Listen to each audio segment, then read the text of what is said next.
Hello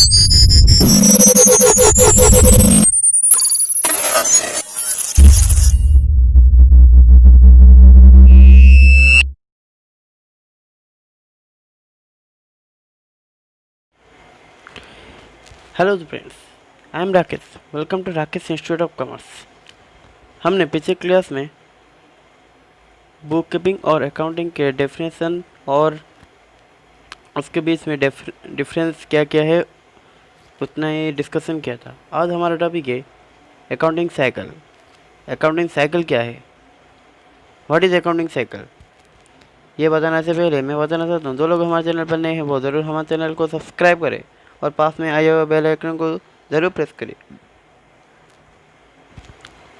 तो दोस्तों, आज का क्लास स्टार्ट करते हैं।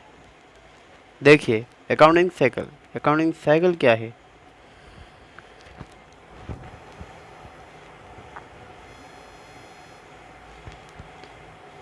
अकाउंटिंग साइकिल का फर्स्ट क्या है?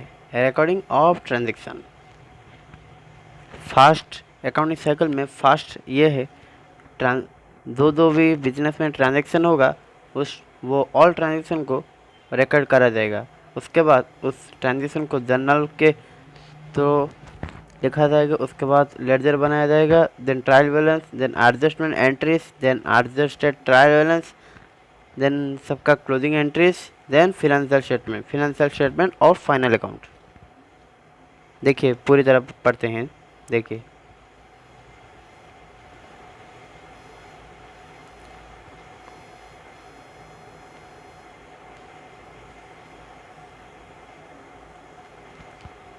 फर्स्ट हमारा क्या था? Recording of transaction. As soon as a transaction happens, it is first recorded in subsidiary book।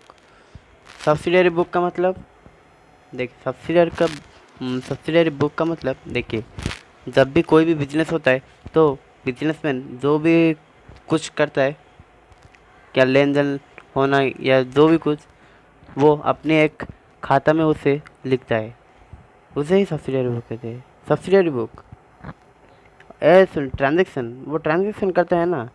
As soon as a transaction happens, it is at first recorded.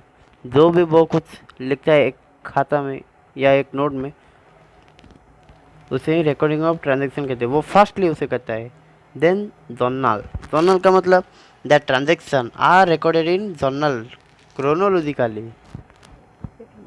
जो कुछ भी transaction होगा,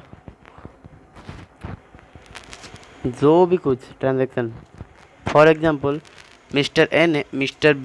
मिस्टर ए दुकान का मालिक है और मिस्टर बी उसका कस्टमर, उस दुकान का कस्टमर है।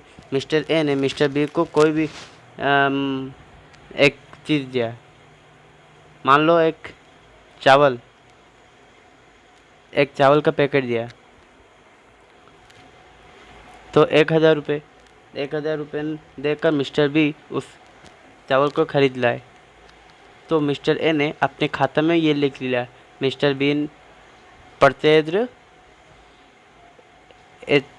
1 किलो, 1 किलो क्या, 1 किलो होगा क्या, 25 किलो चावल। पास में रुपीस लेकर 1,000 रुपीस लेकर उन्होंने अपने खाता में लिख लिया और उस खाता को अपने ड्रॉ या उनके पास को रख लिया। तो बहुत सारे ट्रांजेक्शन हुए ना। उस दुकान वाला मिस्टर ए सिर्फ एक ही व्यक्ति से क्या ट्रांजेक्शन करेगा ना, बहुत सारे व्यक्ति से ट्रांजेक्शन करेगा। वो जो भी ट्रांजेक्शन करेगा जर्नल में देखिए, जो कुछ ट्रांजेक्शन क्या होगा, the transaction are recorded in journal. वो ट्रांजेक्शन को जर्नल में रिकॉर्ड किया जाएगा, क्रोनोलॉजिकली ऑर्डरली रिकॉर्ड किया जाएगा। देन हमारा क्या है? लेडजर में क्या है? All journals are posted into ledger chronologically and it in a classified manner. Classify कर वो लेडजर में पोस्टेड किया जाएगा। ऑल जर्नल्स क्रोनोलॉजिकली हो गया ना। All journals are posted into ledger में पोस्टेड हो गया chronologically and in a classified manner, classify कर, ये मिस्टर राम का है, ये मिस्टर श्याम का है, ऐसे क्लासिफाई कर कर कर। Then trial balance, after taking all the ledger account, after taking all the ledger account, सब लेडजर अकाउंट होने के बाद, ledger account closing balances, a trial balance is prepared. सब लेडजर अकाउंट होने के बाद उसमें से एक ट्रायल बैलेंस तैयार किया जाएगा। देखिए देखिए, आपको दिखाई नहीं दे रहा होगा। A trial balance is prepared at the end of the period for the preparation of financial statement. उसके जब after taking all the ledger account, जब लेडजर अकाउंट हो से सब लेडजर अकाउंट प्रिपेयर हो जाएगा, उसके बाद a trial balance is prepared after end of the year. Trial balance prepare होगा, preparation of financial statement, financial statement में। Then adjustment entries, adjustment entry क्या है? All the adjustment entries are to be recorded properly and adjusted accordingly before preparing financial statement. जो भी transaction होगा वो first क्या होगा, क्रोनोलॉजिकली रखा गया होगा। उसके बाद क्लासीफाई करके, ये राम का, ये श्याम का, ये उसका। देन सब ट्रांजेक्शन को ट्रायल बैलेंस में प्रिपेयर किया जाएगा। Then all adjustment entries are to be recorded properly. जो भी एडजस्टमेंट एंट्रीज है उनको प्रॉपर्ली रिकॉर्डेड किया जाएगा and adjusted accordingly before preparing financial statement. Financial statement या फाइनल अकाउंट बनाने से पहले ही वो एडजस्टेड एंट्री को प्रिपेयर किया जाएगा। Then adjusted trial balance and adjusted trial balance may also be prepared। Adjusted trial balance आपके अगर ज़रूरत होगी तो प्रिपेयर करेंगे, अगर ज़रूरत नहीं तो प्रिपेयर नहीं करेंगे। देन क्लोजिंग एंट्रीज का मतलब क्या है? देखिए, ऑल द नॉमिनल अकाउंट जो भी अकाउंट में नॉमिनल अकाउंट है are to be closed by the transferring to trading account and profit and loss account. जो भी उस एंट्री में जो भी नॉमिनल अकाउंट है वो ट्रेडिंग अकाउंट और प्रॉफिट एंड लॉस अकाउंट में ट्रांसफ़र हो जाएगा। बच्चे पूछेंगे सर नॉमिनल अकाउंट क्या है? हाँ बच्चों, मैं उसके बाद बताने जा रहा हूँ नॉमिनल अकाउंट क्या है। देन फिनेंशियल स्टेटमेंट, ये बस ओवरऑल है। देखिए आपको पूरे डिटेल में बताऊँगा ये सब कुछ। Financial statement can now be easily prepared which will we exhibit the true financial position and operation result। Financial statement में क्या होता है? फिनेंशियल स्टेटमेंट बनाने का मतलब क्या है? देखो बच्चों, जब आप एक फिनेंशियल स्टेटमेंट बनाओगे तो उसमें एक बिजनेस जो होगा उस बिजनेस का प्रॉफिट या लॉस, उसके फाइनेंशियल पोजीशन को आप जान सकोगे, इजीली जान सकोगे। फिनेंशियल स्टेटमेंट बनाने के लिए आपको profit and loss account, trading account, ये सब बना, और फिनेंशियल पोजीशन या बैलेंस शीट भी बनाना आपको ज़रूरी है। उसके बाद आप उस कंपनी या बिजनेस के फिनेंशियल स्टेटमेंट आप सही तरीके से जान सकते हो। तो ये था हमारा साइकिल। फर्स्ट हमारा है recording of transaction, then journal, then ledger, then trial balance, उसके बाद एडजस्टमेंट एंट्रीज, देन उसके बाद adjusted trial balance, then closing entries, then financial statement. ये 8 है, समझ गए बच्चों? जरा देख कर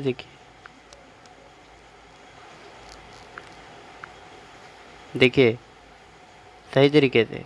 देन हमारा क्या है? Accounting classification. अकाउंटिंग कितने तरह के? देखिए classification, first is financial accounting, then cost accounting, then management accounting. हम किसके किसके बारे में आप पढ़ रहे हैं? Financial accounting. देन हमारा है cost accounting, then management accounting. Sir accounting 3 भाग में क्यों बांटा गया? देखिए अगर कोई भी डिफरेंट बात, देखिए फिनेंशियल अकाउंटिंग बनाया गया क्यों? फिनेंशियल पोजीशन डालने के लिए। उसमें कुछ कमी होगी जिसके वजह से ये कॉस्ट अकाउंटिंग बनाया गया, और उसमें कॉस्ट अकाउंटिंग में कुछ कमी होगी तो मैनेजमेंट अकाउंटिंग बनाया गया। समझ गए? अकाउंटिंग 3 भागों में बांटा गया है, first financial accounting, cost accounting, management accounting. देखिए सर फिनेंशियल अकाउंटिंग का मतलब क्या है, कॉस्ट अकाउंटिंग का मतलब क्या है, मैनेजमेंट अकाउंटिंग का मतलब क्या है? देखिए बच्चों, financial accounting, what is the meaning of financial accounting? Financial accounting क्या है? Determining the financial results for the period and the state of affairs on the last day of accounting period. Determining the financial results determine करता है for the period and the state of affairs on the last day the accounting period. Sir accounting period का मतलब क्या है? क्या बच्चों, देखिए accounting period का मतलब साल का लास्ट दिन। हमारा साल का लास्ट दिन क्या है? 31 दिसंबर। हाँ 31 दिसंबर। वैसे ही बिजनेस का लास्ट दिन है 31 मार्च। ये बिजनेस का लास्ट दिन है, और उसका फर्स्ट है 1 अप्रैल। 1 अप्रैल। हम नया साल 1 जनवरी को बनाते हैं, मगर कंपनी नया साल 1 अप्रैल को बनाता है। समझ के? Accounting period determining the financial result को डिटरमाइन करता है for the period and the states of affair on the last day of accounting period. Financial accounting का मतलब। देन हमारा क्या है? Cost accounting. कॉस्ट अकाउंटिंग क्या है? कॉस्ट अकाउंटिंग क्या है? Information generation. कॉस्ट अकाउंटिंग क्या करता है? इंफॉर्मेशन जनरेट करता है for controlling operation with a view to maximising efficiency and profit. Cost को कंट्रोल करने के लिए ये अकाउंटिंग बनाया गया है। उसका अदर नेम है कंट्रोल अकाउंटिंग। समझ गए? देन हमारा क्या है? Management accounting. मैनेजमेंट अकाउंटिंग का मतलब क्या है सर? हाँ बच्चों देखिए, accounting assist management in planning and decision making. जो अकाउंटिंग मैनेजमेंट में प्लानिंग एंड डिसीजन मेकिंग करता है, डिसीजन मेकिंग में और प्लानिंग में हेल्प करता है, तो उसे मैनेजमेंट अकाउंटिंग बोलते हैं। उसका अदर नेम है डिसीजन अकाउंटिंग। समझ के बच्चों? ये था हमारा अकाउंटिंग का क्लासिफिकेशन। अब हमारा क्या है? Basis of accounting. बेसिस क्या है? अकाउंटिंग का बेसिस क्या है? कौन कौन किस किस के बेसिस में अकाउंटिंग बनता है? देखिए फर्स्ट हमारा बेसिस है एक्रूअल बेसिस, और सेकंड है हमारा कैश बेसिस। उनकी डेफिनेशन नहीं देखोगे क्या? हाँ सर ज़रूर देखेंगे, क्यों नहीं। आप पढ़ाते जाइए, हम देखते जाएंगे। नहीं बच्चों, पढ़ो और उसके बाद उसे रिवाइज करो। देखिए फर्स्ट हमारा क्या है? Accrual basis of accounting. Accrual basis क्या है sir? Accrual accrual accounting is an accounting method, ये एक अकाउंटिंग मेथड है वेयर रेवेन्यू और एक्सपेंसेस, जहाँ पर रेवेन्यू और इनकम और एक्सपेंसेस और लॉस, रेवेन्यू का मतलब इनकम और एक्सपेंसेस का मतलब लॉस, रिकॉर्डेड होता है व्हेन, कब, when a transaction occurs rather than when payment is received और मेड। इसका पूरा मतलब accrual accounting is an accounting method, ये एक अकाउंटिंग मेथड है जहाँ पर इनकम और लॉसेस रिकॉर्ड होता है व्हेन, कब, जब ए ट्रांजेक्शन ऑकर, ट्रांजेक्शन होता है rather than when payment is received और मेड, पेमेंट रिसीव किया जाता है और दिया जाता है। देन हमारा क्या है cash basis of accounting. Cash basis of accounting क्या है? Cash basis refers to a major accounting method. ये क्या था? अकाउंटिंग मेथड, ये मेजर अकाउंटिंग मेथड है that recognizes revenue or expenses at the time cash is received or paid out। जब cash receive किया जाता है और या पेड किया जाता है तो उसके टाइम ये cash basis of accounting refer होता है। ये अकाउंटिंग मेथड का मेजर है, ये मेजर अकाउंटिंग मेथड है ये। देन हमारा क्या है बेसिक अकाउंटिंग में, क्या बेसिक टर्म है ये ज़रा ध्यान से देखिए दोस्तों, बच्चे देखिए। बेसिक अकाउंटिंग टर्म, अकाउंटिंग में कौन कौन से टर्म यूज होता है?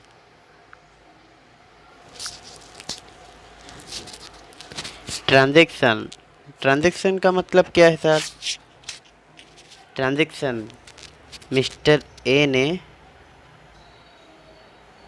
मिस्टर बी को कुछ चीज़ दिया या बेचा, मिस्टर बी को बेचा तो उनके बीच में मिस्टर बी मिस्टर ए को पैसा देगा और मिस्टर ए मिस्टर बी को वो चीज़ देगा, तो उनके बीच में ट्रांजैक्शन हुआ ना, तो उनके बीच में जो भी कुछ हुआ तो उसे ही ट्रांजैक्शन बोलते हैं बच्चों, पैसे का लेन देन होना। देन हमारा क्या है? देन हमारा है goods and services. Sir goods and services का मतलब क्या है? फर्स्ट बच्चों जानिए गुड्स का मतलब क्या है। गुड्स का मतलब आप अपनी दुकान में जो भी चीज़ बेचने के लिए रखे तो उसे ही गुड्स कहते हैं। देखिए वो गुड्स टैंजिबल है, टैंजिबल का मतलब वो उसे आप देख सकते हैं, मगर सर्विसेज का मतलब सेवा। अगर एक टीचर अपनी बच्चों को या अपने स्टूडेंट को टीचिंग करता है या पढ़ाता है तो उसे सर्विस कहते हैं, उसके बदले में वो पैसा लेता है मगर ये सेवा है। गुड्स का मतलब देखिए अगर एक व्यापारी या एक बिजनेसमैन उसके कस्टमर को कोई भी चीज़ बेचता है तो उसके बदले में वो पैसा लेता है, मगर ये सर्विस नहीं है, सेवा नहीं देता है, ये गुड्स बेचता है। मगर टीचर कोई भी चीज़ बेचता नहीं है, वह सर्विस देता है, वो पढ़ाता है, पढ़ाने के लिए वो पैसा लेता है। मगर वो बिजनेसमैन गुड्स बेचने के लिए गुड्स बेचता है और उसके बदले में पैसा लेता है। समझ के बच्चों? Goods are tangible but services सेवा, क्या सेवा को आप देख सकते हैं? नहीं, वो इंटेंजिबल है। देन हमारा प्रॉफिट, हमारा प्रॉफिट का मतलब प्रॉफिट नॉर्मली देखिए अगर आप कोई भी चीज़ बेचते हो दुकान में तो जितना भी लॉस हुआ तो लॉस के बराबर, अगर आपको 10,000 का लॉस हुआ। अगर उससे ज़्यादा अगर आपको 20,000 इनकम हुआ तो 10,000 लॉस हुआ मगर 20,000 इनकम हुआ, तो उनके बीच में डिफरेंस क्या है? 10,000। तो ये 10,000 प्रॉफिट है। लॉस का मतलब, लॉस क्या है?